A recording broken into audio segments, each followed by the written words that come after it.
Welcome to the last lesson of the English 3 Q1 assessment review. Today we will review the last three question types. We'll start with purpose questions, then move to function questions, and we'll end with inferences questions. There will be a practice test in Canvas that you will have an opportunity to work through to earn a 100. This 100 can replace your lowest daily grade, so stay alert and focused. Purpose is the why behind the passage. Why did the author write it? What do they want to accomplish? What's the point? A text's purpose can often be framed using active verbs that demonstrate the goals of the author. Some examples include to explain, to illustrate, to criticize, to argue, to introduce, and even to describe. The author wants you to have a particular experience when you read their writing. Maybe they want to help you understand a new concept, or maybe they want to convince you of something. A text's purpose will include reference to the important details in the passage. What were your takeaways from reading the text? Chances are those takeaways are closely related to the text purpose. Purpose questions will present the passage for you to read in its entirety. There are no blanks. All purpose questions will ask, which choice best states the main purpose of the text? Here's the three-step strategy. First, you must read the entire passage, including any information that comes before the passage. Next, bullet point details that seem important. Then make a prediction about the author's main goal or purpose. Write the prediction in a verb statement. And 3, eliminate answer choices and make the best choice. Be on the lookout for any answer choices that are similar to the prediction you jotted down. Search the passage for evidence of each answer choice. Then eliminate any options that contradict the evidence and make the best choice. Let's try one with a passage from a short story. Step 1, read the entire passage. Okay, first I need to read everything, including the information before the passage. It says the text is from Kate Chopin's The Awakening. Then I read the passage. The voice of the sea is seductive, never ceasing, whispering, clamoring, murmuring, inviting the soul to wander for a spell in abysses of solitude, to lose itself in mazes of inward contemplation. The voice of the sea speaks to the soul. The touch of the sea is sensuous, enfolding the body in its soft, close embrace. Step 2. Bullet point important details and make a prediction. I've jotted down a few quick bullet points, but I need to explain where they came from. Sea equals seductive. The text literally says the voice of the sea is seductive. That word jumped out at me because it shows the sea is tempting and draws people in. Whispering, inviting. The passage lists words like whispering, clamoring, murmuring, inviting. Instead of copying them all, I just chose two that really show how the sea sounds peaceful and persuasive. Solitude, deep thinking. The line abysses of solitude and mazes of inward contemplation make me think about being alone and thoughtful. I shortened that into solitude, deep thinking. Touch equals soft and embrace. The text says the touch of the sea is sensuous, enfolding the body in its soft, close embrace. I don't need to write the whole sentence, just the most important part. The sea feels soft and comforting, like a hug. So I made bullet points by pulling out the strongest descriptive words and phrases, then shortening them so I could remember the main ideas. Now I'll make a prediction about the author's main goal in a verb statement. To describe how the sea pulls on people's emotions and makes them feel and think deeply. Step 3, eliminate and choose.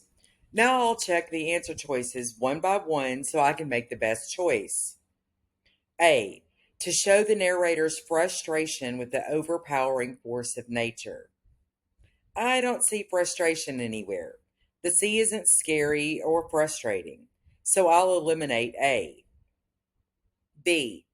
To compare the physical sensations of the sea with the harshness of daily life.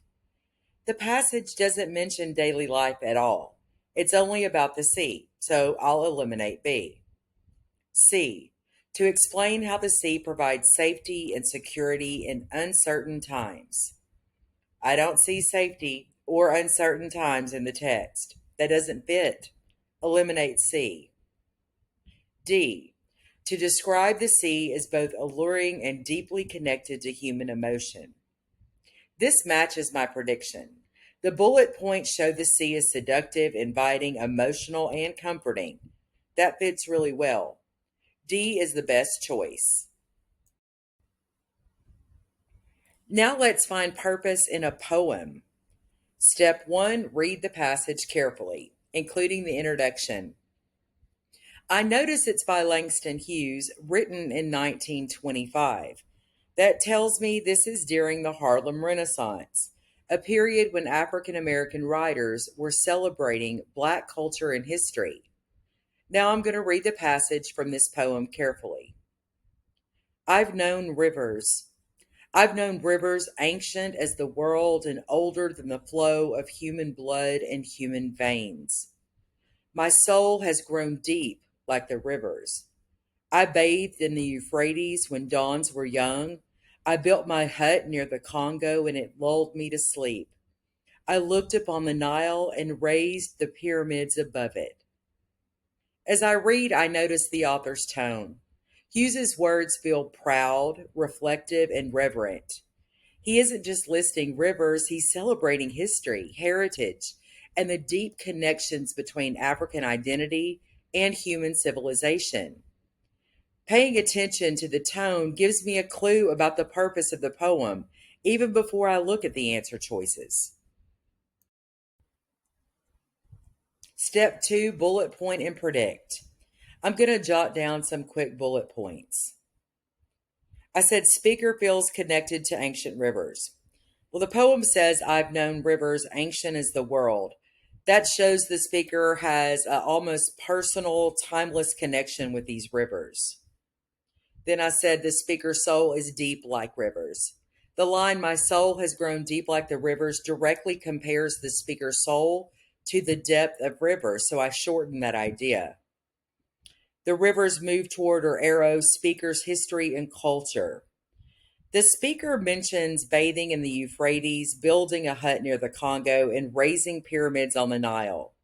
These connect the speaker to major events and places in human history. Then I said connection to African heritage. The Nile and Congo especially tie back to African culture and heritage, which makes this feel more than just personal. It's cultural and historical. So when I look at these bullet points, I can predict the author's purpose in a verb statement to show how rivers connect human history, culture, and African heritage across time. Read answers and eliminate. Now I'm going to look at each answer choice and check it against the passage and my prediction. My prediction was to show how rivers connect human history, culture, and African heritage across time. So let's look at A. To argue that rivers have spiritual powers over human lives.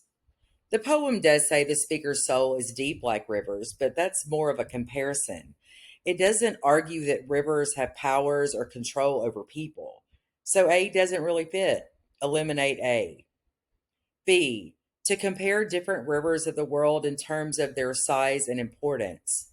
The poem lists rivers like the Euphrates, Congo, and Nile, but it never compares their size or rank. It's about connection, not measurement. Eliminate B. C. To illustrate the deep connection between African heritage and human history. This one matches really well. The Nile and Congo link to African heritage, and the Euphrates connects to human history in general. That fits my prediction. Keep C, but I'll still need to check all the choices, so I'm not going to hold that. I'm just going to hold that thought.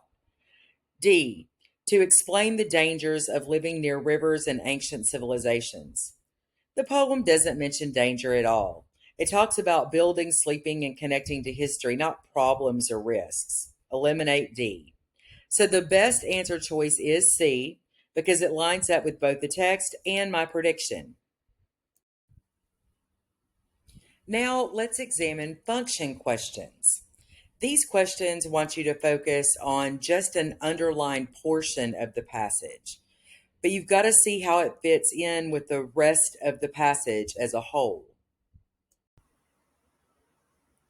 Function questions will always ask, which choice best states the function of the underlined sentence in the overall structure of the text? Just like with most of our other SAT style questions, this one also has a 3-step strategy. So, first, you must read the entire passage, paying close attention to the underlined text. Compare the underlined text with what comes immediately before it and immediately after it. How does the underlined portion fit into the text? Does it introduce what comes next? Does it contradict what came before?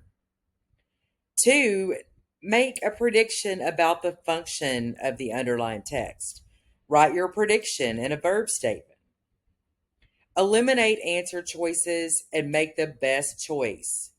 Be on the lookout for any answer choices that are similar to the prediction you have jotted down.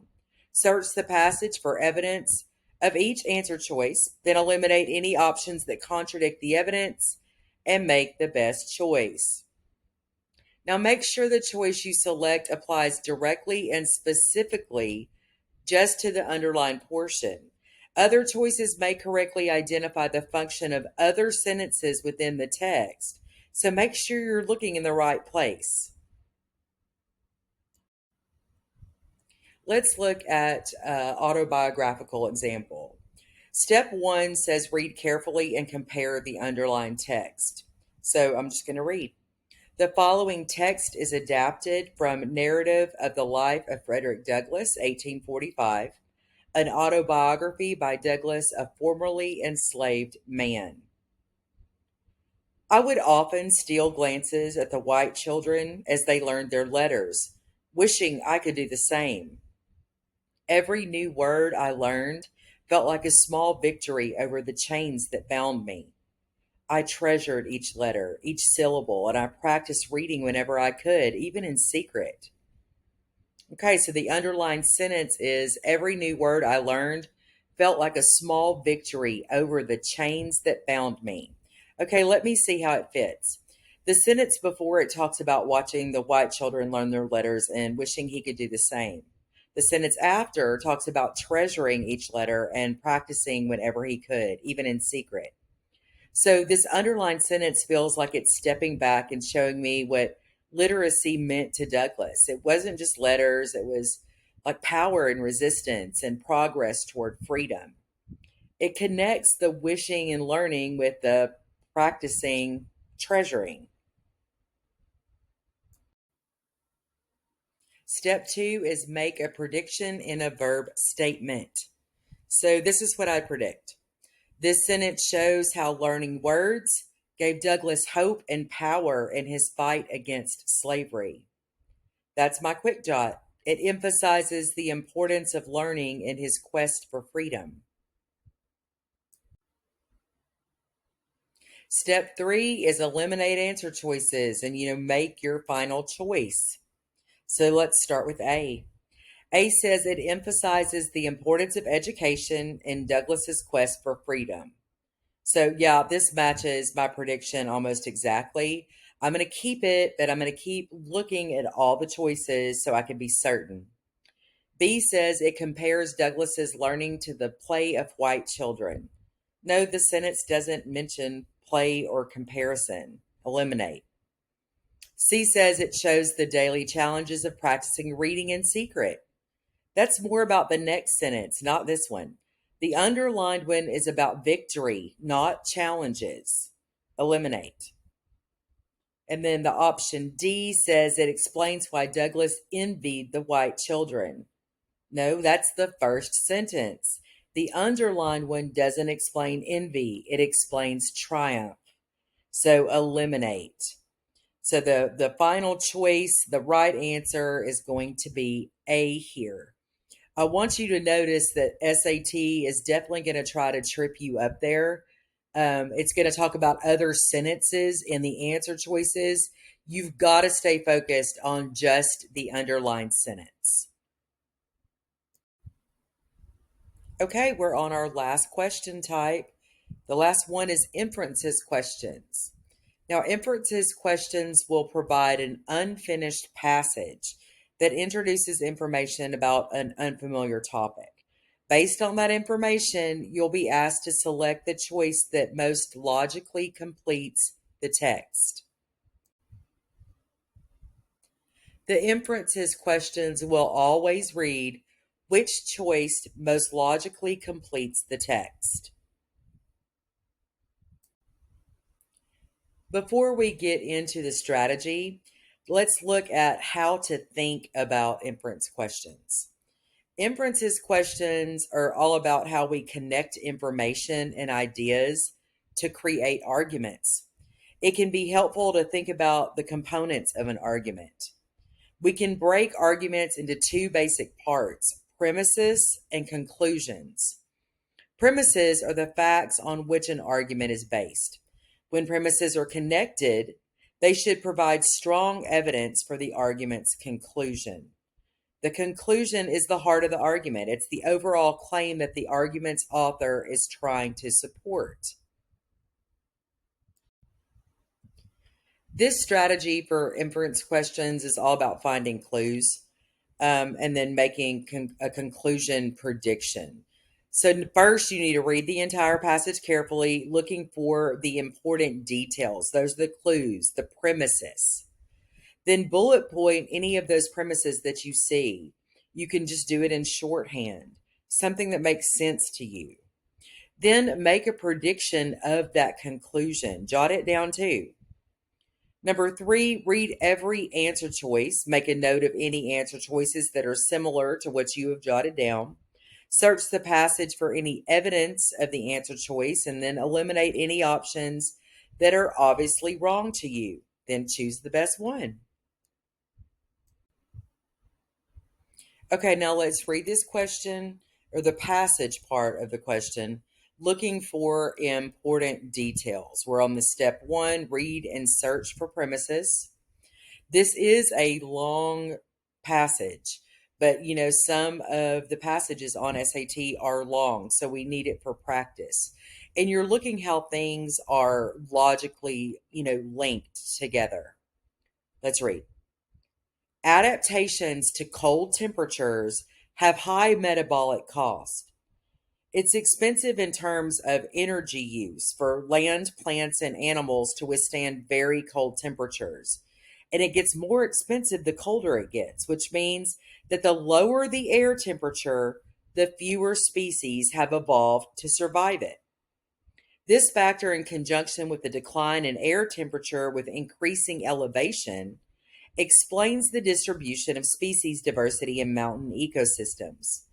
You find fewer species high up a mountain than at the mountain's base because, and you're going to have to find the answer that fills in that blank accurately. Okay, so step 2 is to bullet point the premises in shorthand and then make a prediction of the conclusion.